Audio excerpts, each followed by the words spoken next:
భరతుడితో వెళ్ళిపో, లేకపోతే సుగ్రీవుడితో వెళ్ళిపో, రాక్షసుడితో వెళ్ళిపో, అని నేను మాత్రం నిన్ను ఉంచుకోలేను అంటాడు. భరతుడి దగ్గర లభిస్తుంది అంటే భరతుడి దగ్గర ఉండవచ్చు, శత్రుఘ్నుడి దగ్గర లభిస్తుందంటే శత్రుఘ్నుడి దగ్గర ఉండవచ్చు. వచ్చి నా ఇల్లాలి స్థానంలో గౌరవించి నా ఇంటిలో ఉంచుకోగలిగినంత ఔదార్యంతో నేను ఇప్పుడు మాత్రం లేను. అటువంటి ఏమంటున్నారు అని అంటే ఆయన ఏమమ్మా అంటే నా సొంత మాటల్లో నేను చెప్తున్నాను, యాజ్ ఇట్ ఈస్గా కోట్ చేయట్లేదు. నేను నిన్ను ఏదో నీ మీద ఎంతో ప్రేమ ఉండి నిన్ను గెలుచుకోవడానికి రావణుడితో యుద్ధం చేశానని అనుకుంటున్నావేమో. అలా కాదు, నీకంత సీన్ లేదమ్మా.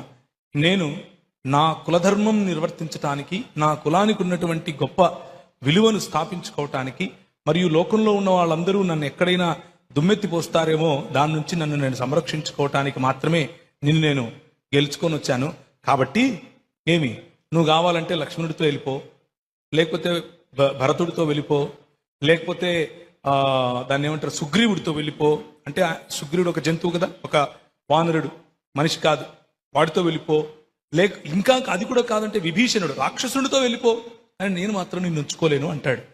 అది స్త్రీ పట్ల ఉన్నటువంటి దేవుడికి మర్యాద పురుషోత్తరం శ్రీ రామ్జీ లల్లా విరాజ్మాన్ ఉన్నటువంటి మనసు స్త్రీల పట్ల.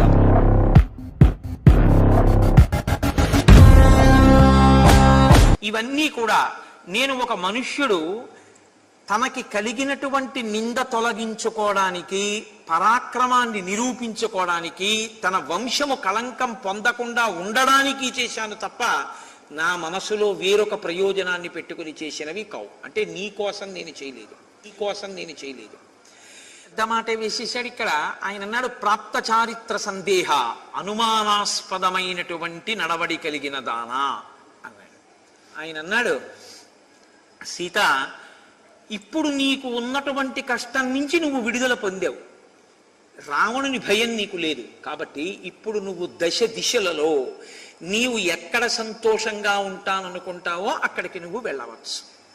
ఒకవేళ నీకు రక్షణ లక్ష్మణుడి దగ్గర లభిస్తుంది అనుకుంటే లక్ష్మణుడి దగ్గర ఉండవచ్చు, భరతుడి దగ్గర లభిస్తుంది అంటే భరతుడి దగ్గర ఉండవచ్చు, శత్రుఘ్నుడి దగ్గర లభిస్తుందంటే శత్రుఘ్నుడి దగ్గర ఉండవచ్చు. కాదు, కపిరాజైన సుగ్రీవుడి దగ్గర లభిస్తుందంటే ఆయన దగ్గర ఉండవచ్చు.